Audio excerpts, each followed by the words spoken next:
vous allez? J'espère que vous allez bien.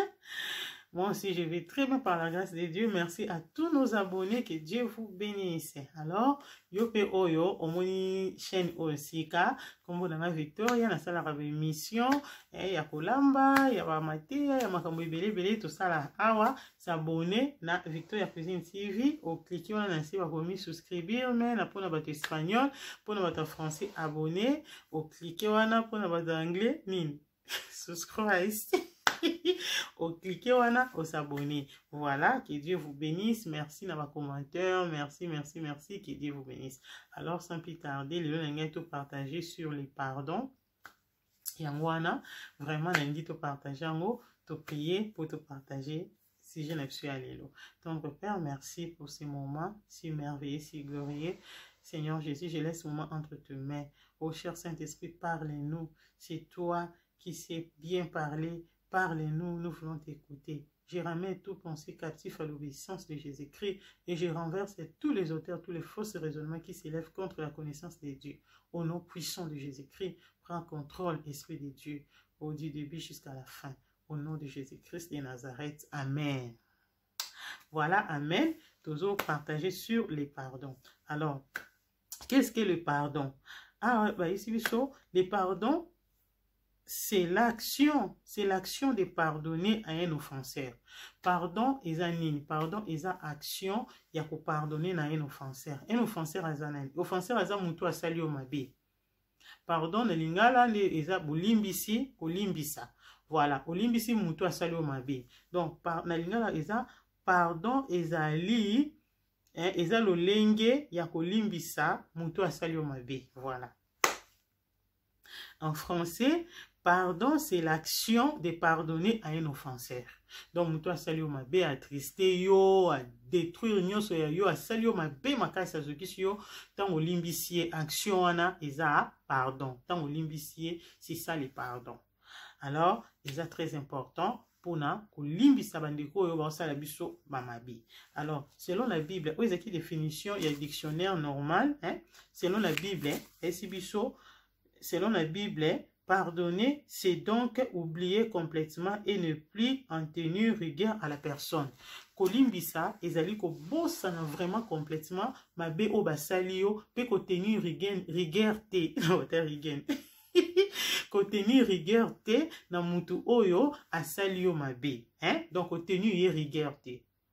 Ko tenir rigueur te, mutu oyo, asali yo ma be. Donc, zana est bien. C'est ça, les pardons. Quoi qu'il va tomber balobaka oh kolimbisa eza ko bosana te wana eza définition démoniaque définition o eza selon la Bible yango ba esibiso pardonner c'est donc oublier complètement et ne plus en tenir rigueur à la personne.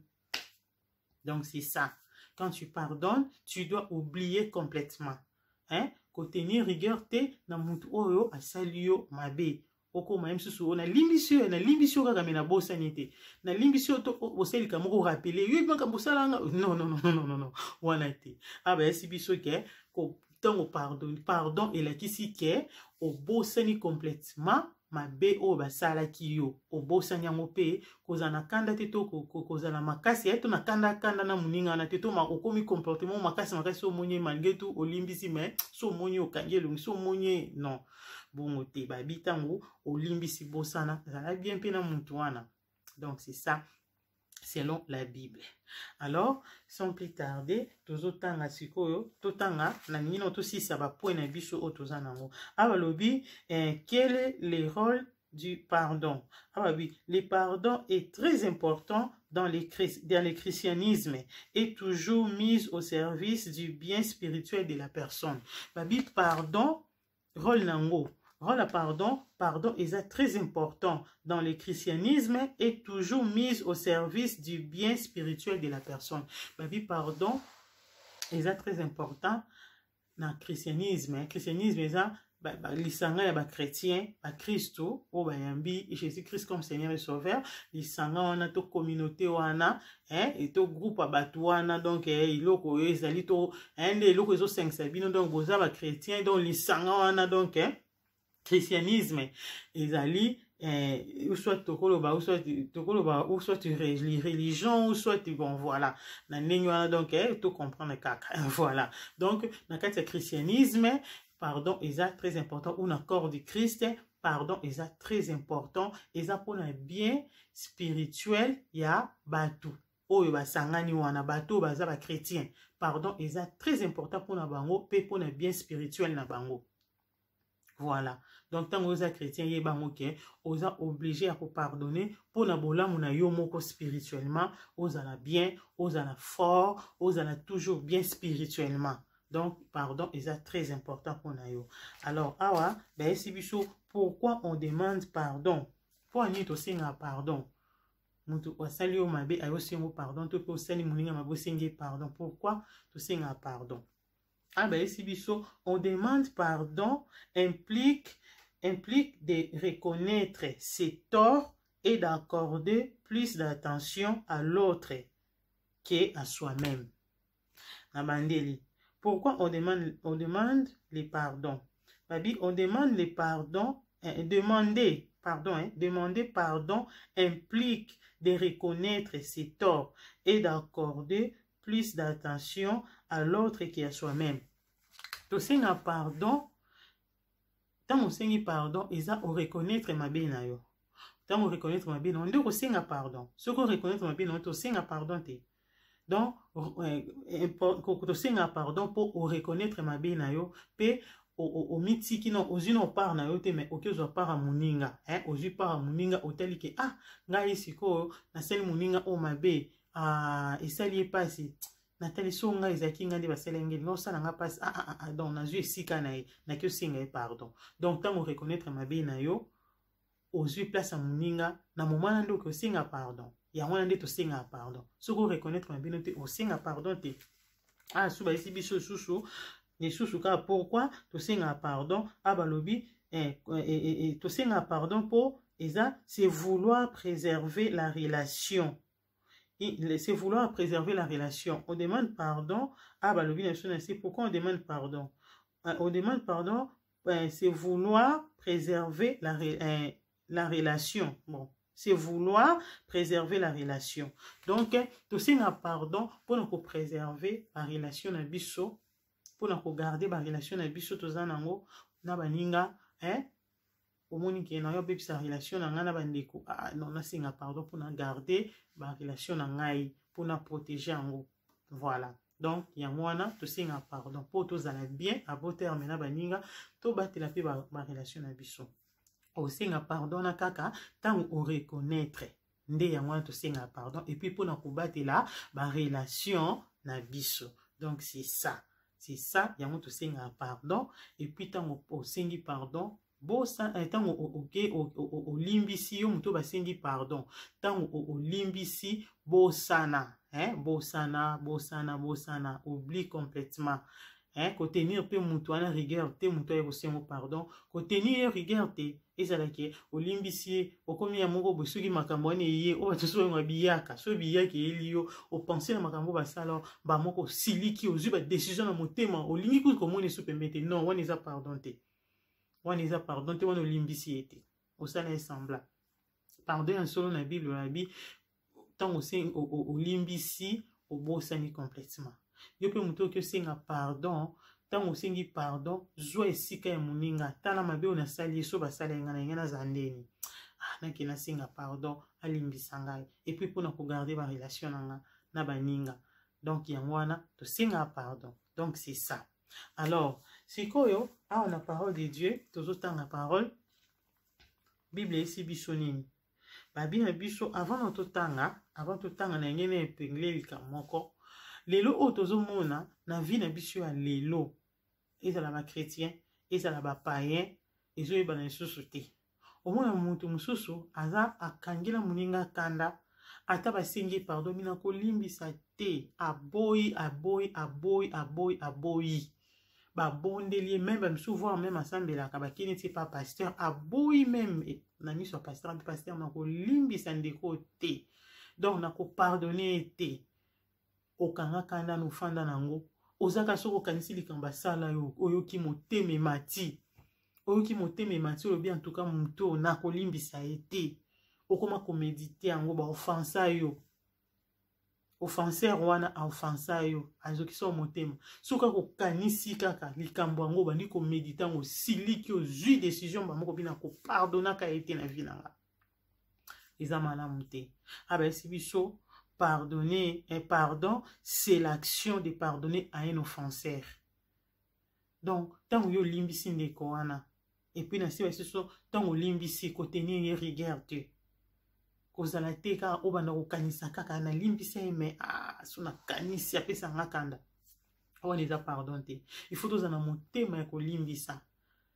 tango ozolimbisa omona mpo ozala prospérer prospérité eza kaka mbongo te prospérité eza santé prospérité eza na vie donc vie sur tous les plans ya vie na yo omona makambo ebanda okende bien santé no ezala bien ozala très bien mais ntango olimbisaka te onda ozaba maladi mponi oza kosouffrir ntango ozokanisa makambo basala omona nzoto elembi yo nzoto ebukani okomi découragé journée no ebebi ozocrée bamaladi kati na yo omona oza na santé ya bien te bato mpe balimbisaka to baza na makambo ya mitema santé na bango ezala bien te bazala tomo babelaka estomac motu bamigraine bamaladi kilikili yo obelaka wana eza mpona manque ya pardon parce que olimbisaka te bible esi biso fo tolimbisa définition selon la Bible babi na biso selon la Bible otanga wana Hébreu 10:17 na Hébreu 10:17 balakisi biso ndenge nzambe alimbisaka biso abosanaka et puis définition na batiran okuna selon la Bible balobi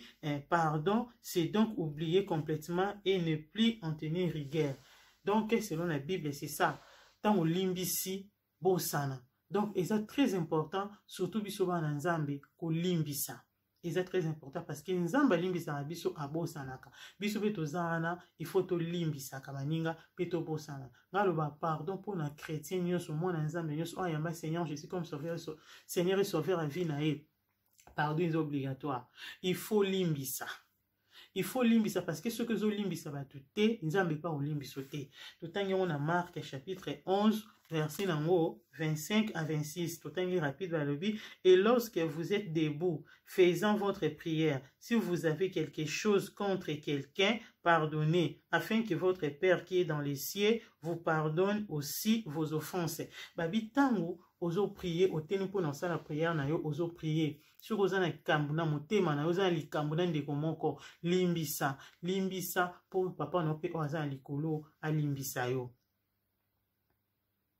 ntango ozolinga obondela oyebi ke oza na problème na ndeko limbisa sur moyen ozala obengi ya kobenga ebenga ye limbisa yebisa yake ndeko limbisanga usoki ndeko na limbisi yo na oyo osala ngai en tout cas nazalaki offensé makasi na limbisi yo donc c'est très important entre pour na biso ba chrétien kosenga pardon kolimbisa bato bosala biso mabe pe kosenga pardon na bandeko to sala mabe ko garder rancune te eza mabe e blokaka ko garder rancune e blokaka omono kozala makambo bando marché te po nini okanga baninga na motema olimbisaka te oandozaka muta kolela makambo ne bandozaka mobulu e ando ko avancer te donc c'est très important kolimbisa pe ko bosana kolimbisa ka to limbisi mobosana te non olimbiso bosani kolanda te nde bato mokibalo baka kolimbisa eza ko bosana te wana eza définition démoniaque kolimbisa eza ko bosana parce que Bible selon la Bible ba dit pardonner donc c'est oublier complètement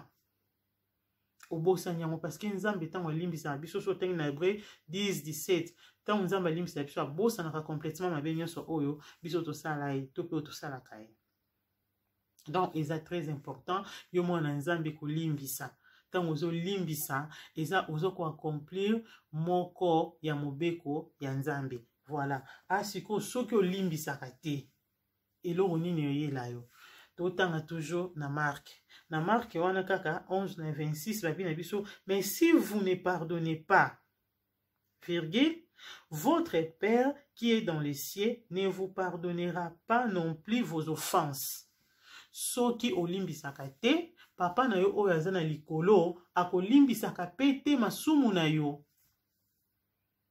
olimbisa te yeba ngo ndeko ozolanda nga soki olimbisa bato te yeba masumu na yo mpe nzambe alimbisaka ngo te nzambe alimbisaka yo te parce que nde tozala na se ya mokili nyonso boyebaka te mwana nzambe nyonso oyamba yesu na oyamba yesu te. Ange azala pembeni na biso, ange oyo nzambe atindaka na chaque jour mpona kozala na biso na journée, à part l'ange de l'éternel oyo akampaka mpona koarrache biso na badanger biso oyo tobanga nzambe. Ange mosusu mpe azali oyo atambolaka mpona kozwa rapport ya vie na biso na se na moi ya bajournée na biso nde topasaka. Azopointe ezala oza payen ezala oza oyamba yesu te oyebi makambo ya nzambe te oza payen. Nzambe aza na batémoin na ye atia na mokili ye, toza na baange. Ezala moto aza payen, ange azalaka na yo oyo apointaka mabe osalaka na journée, aopointe intel ayibi atie boye, intel abomaki, intel asali boye, aokoma ngo akomi place osali mpe malamu akomi asali malamu, très bien. Place osali mabe akomi mpe asali mabe, faute. Ali après nsima yango na pokwa ali amati akopesa rapport epa nzambe. Mosusu mpe susu ya butu mpe susu aye susu na bato batambolaka na babutu oki osala mabe, ange nzambe azala wana azotala mabe nyonso bozosala, azopointe. Mokolo suka ou bien jour otika mokili oyo baolakisa liste ya mabe wana nyonso osala, ange apointa. Nzambe aolakisa yango. Soki siko osengi nzambe pardon, nzambe alimbisa yo akoefase siko ntango osengi nzambe pardon, yo oyebi nzambe osengi pardon aefase siko mabe wana nyonso, liste etikali pembe. Ntango okomisa makambo malamu baokoma mpe ka makambo malamu. Mais soki siko oyebi nzambe mais osenga pardon mais yo limbisa, osengi pardon mais yo limbisaka te, yeba mabe wana bakoefasa yango te, nyonso osalaka baefasa yango te, ezala kaka. Atoki ofuka mosali repentance, atoki epasa yango tubeli, atoki pa pasteur obandi koloba nyonso osala, si aussi longtemps olimbisa baninga te, yo mpe nzambe olimbiso te. Tubela nwana eza ya pamba, repentance nwana eza ya pamba, parce que olimbisaka te, masumu neza toujours gravé. Nzambe olimbiso te parce que ekomami ana Marc 11 25 à 26. Na 26 balobi soki bozo limbisa te, et si donc vous ne pardonnez pas votre Père, et si donc vous ne pardonnez pas, votre Père qui est dans les cieux ne vous pardonnera pas non plus vos offenses. Ce que limbisa te, papa na bino pe oazana likolo ako limbisa te mabe na bino. Donc ceux qui osambelaka ozana problème na mutu moko limbisa ye to kanga na motema yeba yo pinza malimbisa mabe no te. Mabe nyonso osala ezata zaki payen. Oyambi Yesu, oyepa Yesu nozana bakando limbisa baninga te, mabe wana ezali bako efasa ngote. Mukolo ka yo ozo motema ya kolimbisa baninga nde mukolo ope nzamba osanini akoefasa ngo ntango olimbisi baninga oke osenga nzamba limbiso nde nzamba ofase mabe wana. Bandeko na ngeza très important to limbisaka, to limbisa ata basali yo mabe ya ndenge ni limbisa. Nga basala nga ba mabe bele mais nzamba loba na nge loko moko, Victorine, limbisa soko lingi makambo oyo marché bien, limbisa bato nyonso ba offensa yo. Tango kana limbisa kana libera motema na nga na bina bantu tanga bakomba bato na binzambe na limbisi muto asala nga bo, muto asala nga bo, pesa nga motema kimia ya molimbisi sukola nga na makila na yo, pesa nga pardon na yo, pesa nga motema ya kolinga bato wana basala mabe. Jour wana pe nzambe afungola makambo na nga nyonso tu. Ena bosana ata likambo elingi na esprit neti ki opameli yango na kombo na Yesu. La Bible déclare ne pensez plus aux événements passés et ne considère plus ce qui est ancien. Na benga nyo esprit ozo ko rappeler nga mabe baninga basalanga na kombo na Yesu na lingi bandeko na nga na limbisa bango. Au moins Saint Esprit akozala na yo obanda kolonga jour au jour, parce que diable tika te ayaka toujours pour na ko rappeler biso mabe o baninga basala to pe ko rappeler mabe oyo moko sala. Alors il est très important ya ko pardonner, ya ko limbisa bato basala mabe. Yo pe o sala bato mabe, il est très important ya ko senga bango pardon na mabe oyo sala bango. Pour ceux qui senga pe pardon te, yo sala baninga mabe senga pardon te, nzambe pa ko limbisa kote parce que ozokisa motema ya bato wana. Balobi nini? Pardon. Pourquoi pardonner? Ko pardonner ça mutu a reconnaître tort na ye ya mabe oya sala pe azu esika ya baninga tali ke soki ezaki nga na place wana na ngana okandeni. Et puis tant mutu abonde a okesenga pardon, et puis azo senga pardon pour garder ba relation ezala bien, azo luka kimia na bandeko. C'est très important ndeko. Limbisa pe soki osala baninga mabe ke ko limbisa. Soki eke ko senga pardon, soki osenga pardon te masumu na eza ya kokomama. na liste eza wana nzambe alimbisa kota to sambela to koti ba retraite to gêné nzambe alimbisa te po yo limbisa te ekomami na Bible nzambe alimbisa te mais soki oza na motema ya kolimbisa nzambe pe akolimbisa yo parce que oza na motema bolingo moto alimbisaka aza moto ya bolingo moto ya motema bolingo moto alimbisaka te aza na bolingo te aza moto ya motema ya mabe il faut kolimbisa ata bazokisa yo basala nini limbisa yo mpe osala bato mabe esenga bango pardon balimbisa yo donc c'est ça ezala moto anosala mabe azala so na bomoi te to mpe oyepasi aza te luka ndeko moko oza na ye soya na ye likambo wana ta nasala moninga boye ali boprie ndeko wana adeklare ke nzambe alimbisi yo ngai mpe nazwi neti eplace ya moto wana ngai mpe nalimbisi yo apres nsima oke na ndenge na yo moko osengi sikoyo nzambe pardon ntango kaka okonfese wana esi nango nzambe mpe ayoki yo aolimbisa yo tango ki osenga pe pardon na ndenge na yo na ndenge na yo moko na secret ali nzambe opardonne yo aolimbiso donc esengeli na biso tozala motema kolimbisa towela temps on va bien racheter les temps car les jours sont mauvais tokomi na mikolo ya suka bota makambo nyonso nde ekomi confusion ekoti na makambo ebele bandeko nanga tozala prêt na enlèvement tokokende moto azotia enlèvement wapi etali ye bon qu'il y a longtemps des okende ozoka déplacer te ozoka ko voyager normalement te il faut batester il faut makambo ebele ezo sosonisa te luka o libérer motema na yo limbisa bandeko nyonso basala mabe yo posala baninga mabe kende ko luka bango senga pardon lendi senga bango pardon ko tia orgueil tanga na senga pardon te Italie avant na senga pardon te non ndeko lelo ozomona ngolobi oyebi te nini ekoya senga pardon luka kimia na bandeko nyonso na barelation na famille na quartier senga pardon oloba mabe mpo na ndeko wana senga ye pardon nzambe akolimbisa yo ntango yo ozosenga pardon te nzambe pa olimbiso te donc c'est ça bandeko nanga toyeba toujours na kosenga pardon eza très important soki tozolimbisa baninga te nzambe pa olimbisa biso te donc c'est ça ndeko limbisa ndeko wana zokisa yo limbisa ndeko wana sala mabe limbisa ye yo mpo osala ndeko wana mabe kende koluka esenga ye pardon mpo nzambe mpe alimbisa yo eza très important ntango oza mwana nzambe kosenga pardon ezali oza payen yeba na kosenga pardon mikitisaka yeba oza na ange moko pembeni azwaka rapport ya makambo nyonso osala na journée na oyo mosusu ayaka mpe na butu ntango ozokende kotambola kosala to mabe ange wana akomaka nyonso po jour asuka moto awanga na ozala te so olingi wanga bamisolo bavideo ya makambo nyonso osala na liste na masumu ndeko ta yango limbisaka po nzambe mpe alimbisa yo donc c'est ça que Dieu vous bénisse on azaki nango vraiment pour na partager na bino lelo yango wana nzambe apambola bino yo po yamba Yesu te olingi oyamba Yesu na vie na yo oza na posa oyamba Jésus Christ osala prière oyo aprenga na mwa minute oyo totikeli nango Seigneur Jésus na epa na yo ndimi oza Seigneur pe sauveur na ngai merci na musala osalaki na croix natambusaki vi na nga moko lelo nalingi sikoyo otambusanga limbisa mabe na nga nyonso kota na motema na nga nalingi ozala Seigneur mpe sauveur na nga koma kombo na ngai na livre na ya vie au nom de Jésus-Christ merci po ete okoti na motema na nga po komi kombo na nga na livre de vie na yo au nom de Jésus-Christ amen okomi mwana nzambe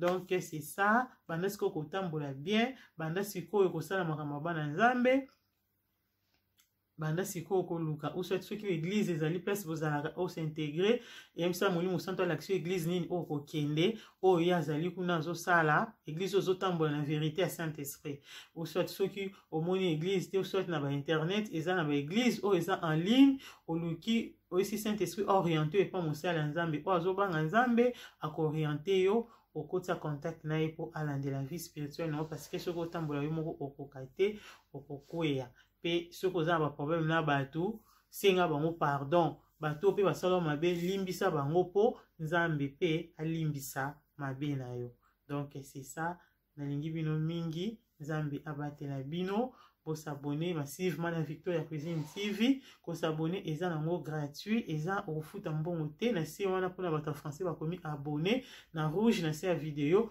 o cliquer wana o s'abonner mbana moko o like pe vidéo bo like vidéo mingi o tie musapi boy o like vidéo like, vous like trop. Kobosana te, tant on tali vidéo, au cliquer place batir Moussapi Boé, et puis au cliquer place par commune rouge abonné pour n'avoir français, pour n'avoir espagnol, souscribir, mais au pincha wana au souscribir, pour n'avoir anglais et zanine, subscribe, au cliquer wana, au s'abonner, au subscribe, éviter. Donc c'est ça, que Dieu vous bénisse. Na lingi bino mingi, zamba batela bino, bozala motema ya kolimbisa, tozala motema ya kopardonner, ata makambo ba kosela o basala mabe limbisa, parce que Yesu Masiya ne kulusa ba bomie alobi que papa pardonne-leur, car ils ne savent pas ce qu'ils font. Donc yope limbisa, parce que Yesu, donc c'est ça, parce que Yesu a fait sika na yo, pourquoi pas okolimbisa, okolimbisa te, pourquoi pas okolimbisa. Hein? Pourquoi pas kolimbisa? Pourquoi pas? Donc, enseigner na yo limbisa. Donc, c'est ça, limbisa bandeko. Donc, tous à la bien, yo pétan olimbisi moulinga ko kanisa angote. Ah, na limbisa non, limbisa complètement, zala bien à baninga. Donc, c'est ça, que Dieu vous bénisse, de ton monani. Ciao, ciao, ciao, ciao. Je vous aime beaucoup, beaucoup, beaucoup. Mettez mon numéro Moussousou. Que Dieu vous bénisse. Ciao, ciao. Bye bye. Bye bye.